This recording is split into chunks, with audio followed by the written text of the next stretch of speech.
žinokit, truputį užkimęs esu, sirguliuoju, bet turiu svarbią žinutę jums. Ar kada nors turėjo tokį jausmą viduje,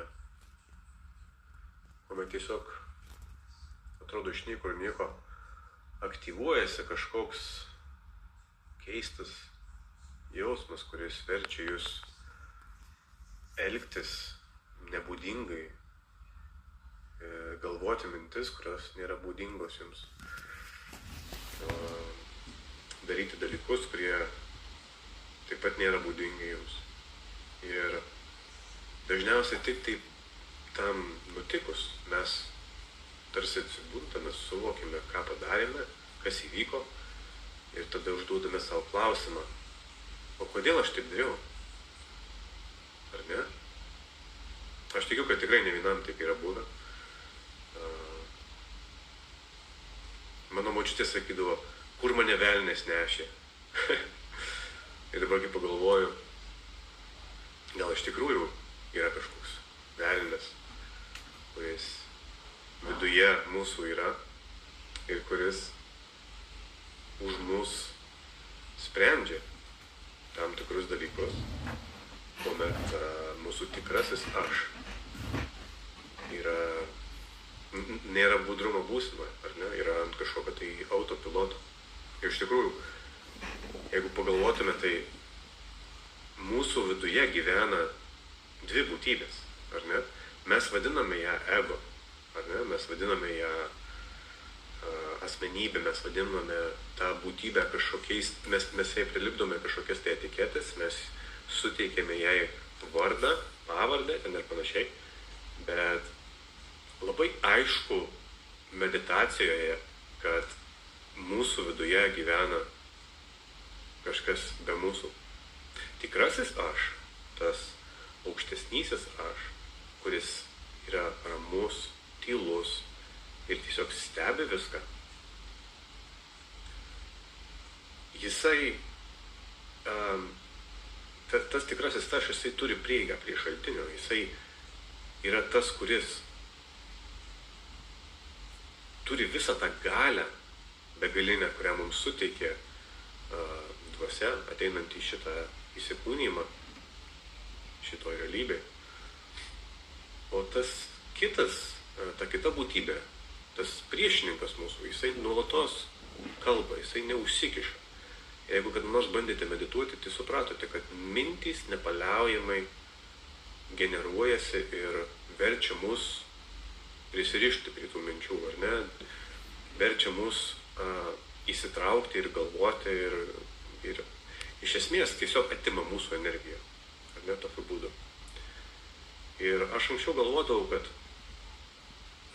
tai vyksta todėl, kad mes esame kažkokiame tai, egzistuojame kažkokiame tai minčių lauke, kuris yra nematomas, ir kad tiesiog tas minčių laukas, jisai su mum taip susijęs, kad tos mintys nuolatos generuojasi mums todėl, kad mūsų ta antena nėra taip gerai išlavinta ir mes neturime tokios kontrolės.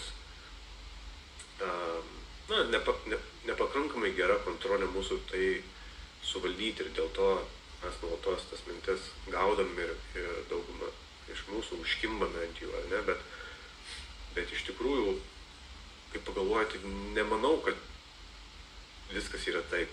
Gal greičiau yra tiesiog taip, kad mūsų viduje gyvena kažkoks parazitas. Ir tas parazitas, jisai čia įsiveisė kartu, įsiveisus visai šitai padarų sistemai, kurie taip pat yra parazitai, ar ne? Pažiūrėkime, kaip jie elgiasi su šita žemė motina, su mumis, su visu, kas yra gražu ir šventa, ar ne? Ir atrodo, kad kartu su to parazito atėjimu mūsų smegenyse, dešinioji mūsų smegenų pusė, ar ne, dešinysis pusrutulis, kuris yra atsakingas būtent už tą ryšį su kūrėju, mūsų kūrybinį potencialą, ar ne, tą moteriškoje energiją. Jis pas daugelį, tai yra tas pusrutulis, jisai yra tiesiog taip, kaip kokiam įšalė, jisai yra užšalęs, jisai yra neveiksnus ir daugelis žmonių net nesugeba jo prieiti ir kažką gražaus gyvenimą sukurti. Dėl to jie yra įstrigę šitam ratelį, kaip kokiam žirkienai, nejaučia laimės, nejaučia malonumo, pasitenkinimo savo gyvenime ir iš tikrųjų gyvena tylioje neviltyje. Yra dalis žmonių, kurie yra labai kūrybingi ir sugeba kažkokiu būdu prieiti prie to kūrybinio potencialo ir vienokią ir kitokią formą jį išreikšti. Ir tai yra nuostabu, tai yra gražu, tai suteikia man labai daug vilties, kad žmonija bunda iš to įšalo, kaip aš sakau, ar ne? Bet iš tikrųjų tai yra tik tai maža dalis žmonių, kurie sugeba tai padaryti. Ir nors yra labai daug meno išraiškų, meno formų, aš matau, kad didžioji dalis žmonių, jie tiesiog neranda tos prieigos į to pusrutulio ir jie yra iš tikrųjų dauguma netgi pasidavę ir nebeieško to.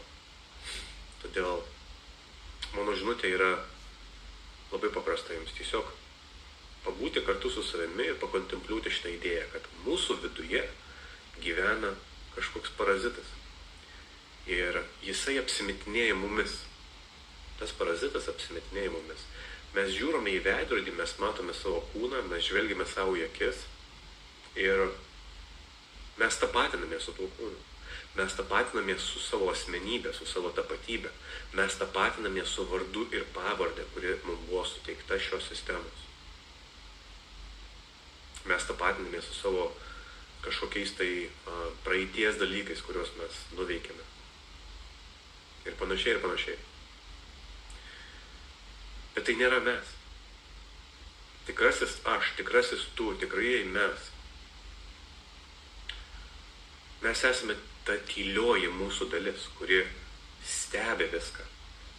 Ir dažnai nesikiša į situacijas, į mūsų gyvenimą, nes ta parazitinė dalis, kuri nuolatos kalba, kuri nuolatos yra impulsyvi ir daro dalykus ir verčia mus galvoti tam tikras mintis, tikėti tam tikrais dalykais, jinai yra antiek uždominavus mūsų psichiką, kad tas stebėtojas jis net neturi progos išlysti.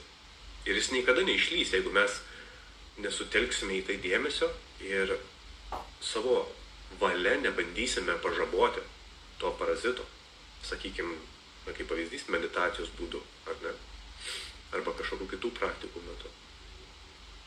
Bet tiems, kurie yra atlikę bent vieną ilgą, gerą, gilią meditaciją, arba žmonėm, kurie yra patyrę kokias nors pakitusios sąmonės būsenas, ar kažkokias tai ekstremalias praktikas, ten kvėpavimo sulaikymas, ar maudynės labai šaltam vandenį ilgesnį laiką. Tie žmonės žino, ką reiškia jausti, kad mūsų viduje yra daug daugiau negu tas parazitas, negu tas nuolatos kirbantis, virbantis kažkokia tai būtybė, kuri nėra mums, kaip pasakyti, jinai netarnauja mums, mes tarnaujame jai. Ta būtybė nuolatos ieško būdų, kaip pasimaitinti. Ar tai būtų energija kitų žmonių, ar tai būtų kažkokia tai kita forma. Ji nuolatos minta, ji nuolatos bando mus įtikinti, kad jinai yra mes. Ir žmonės dėl to paklysta gyvenime, jie jaučia visokias depresijas, jie nejaučia gyvenimo tikslo, neturi jokių ambicijų. Kiti iš vis puola į kažkokias tai puola vartoti visokius dalykus, kurių nereikėtų vartoti. O galiausiai kai kurie net ir nusižudo. Tai va, draugai, situacija yra gana liūdna.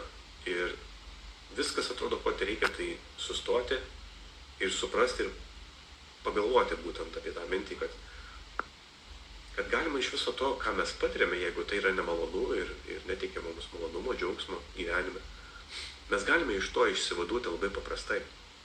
Tiesiog nutildydami tą parazitą, pažvelgdami jam į akis ir savo pačiam ir jam viduje pasakydami, kad eik po velnių, aš valdau savo gyvenimą ir aš turiu ryšį su kūrėju. Ir aš noriu sukurti tai, apie ką aš svajoju, ko aš trokštu, ko aš galvoju, kad aš nusipelniau, ir kad tu man trukdai ir dink iš čia. Ir išvaryti tą parazitą, nutildyti jį, padėti jį į savo vietą.